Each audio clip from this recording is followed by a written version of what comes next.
ঈদ উল ফিতর উপলক্ষে শ্রমিকদের বোনাস আগামী 12ই মার্চের মধ্যে পরিশোধের নির্দেশ দিয়েছেন শ্রম ও কর্মসংস্থান মন্ত্রী আরিফুল হক চৌধুরী। পাশাপাশি বকেয়া বেতন সর্বোচ্চ 7 কার্যদিবসের মধ্যে পরিশোধের নির্দেশনা দেন তিনি। এদিকে রপ্তানিমুখী পোশাক কারখানার মালিকদের অনুরোধে শ্রমিকদের 1 মাসের বেতনের জন্য বিশেষ ঋণ সুবিধা চালু করেছে বাংলাদেশ ব্যাংক। এই ঋণের অর্থ সরাসরি শ্রমিকদের ব্যাংক বা মোবাইল ব্যাংকিং হিসেবে পাঠাতে হবে। ব্যাংকগুলো 1 মাসের বেতনের সমপরিমাণ অর্থ ঋণ দিতে পারবে।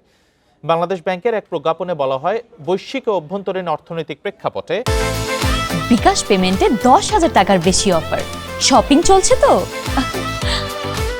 ব্যবসায়িক পরিবেশ বিঘ্নিত হওয়ার পাশাপাশি ধারাবাহিক নিম্নমুখী রপ্তানি, ক্রয়াদেশ পিছিয়ে যাওয়া, তারল্য সংকট সহ বিভিন্ন কারণে রপ্তানিমুখী শিল্পের উৎপাদন কার্যক্রম ব্যাহত হচ্ছে।